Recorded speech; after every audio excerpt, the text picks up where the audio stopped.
আসসালামু আলাইকুম রহমতুল্লাহ। কেমন আছেন সবাই? আশা করছি ভালো আছেন। আলহামদুলিল্লাহ, আমরাও ভালো আছি। আমি আজকে আপনাদের মাঝে একটি বিষয় নিয়ে আলোচনা করব।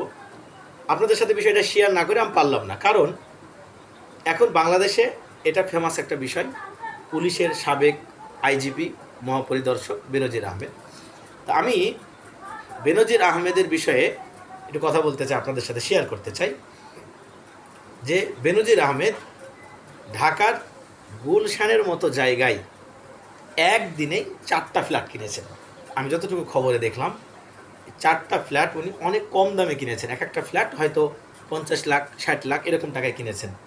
তো প্রথমত আমার প্রশ্ন যে হয়তো এই দামে কোনো ফ্ল্যাট গুলশানের মতো জায়গায় পাওয়া যাবে না। তিনি হয়তো কম দামে কিনেছেন নাকি বেশি দামে কিনে কম দামে লিখেছেন তার কাগজে, সেটা তিনি বলতে পারবেন। তবে তিনি তার স্ত্রীর নামে 600 বিঘা প্লাস জমি কিনেছেন। এটা দুদক অনুসন্ধানে পেয়েছেন। আরও যে সে কী পরিমাণ সম্পদ কিনে রেখেছেন দেশে বা দেশের বাইরে, সেটা অবশ্যই দুদক বের করে আনবে। আমার প্রশ্ন হচ্ছে যে একটা মানুষ, বাংলাদেশের এখন গড় আয়ু 60 বা 70, আল্লাহ হায়াত দিলে হয়তো তার চেয়ে বেশি বাঁচতে পারে, কিন্তু তার পরিবারে আমি যতটুকু দেখলাম সন্তান 2 জন, 2 মেয়ে, আর তারা স্বামী স্ত্রী আত্মীয় স্বজন থাকতে পারে। তো একটা মানুষের জীবনে এত সম্পদের কি প্রয়োজন আছে? এত সম্পদ কি হবে তার? একদিনে সে 4টা ফ্ল্যাট কিনেছে, 600 বিঘা প্লাস তার সম্পত্তি। তো এত সম্পদ তিনি কি করবেন?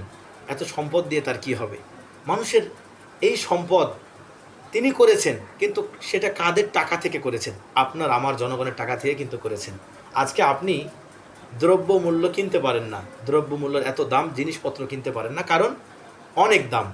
তো আমার প্রশ্ন হচ্ছে যে যদি এক বেনজির আহমেদ এতগুলান টাকা, এতগুলান সম্পদ করে ফেলে এই অল্প কিছু দিনের ভিতরে, এরকম বেনজির আহমেদ কতগুলো দেশে রয়েছে আল্লাহ তাআলাই ভালো জানে।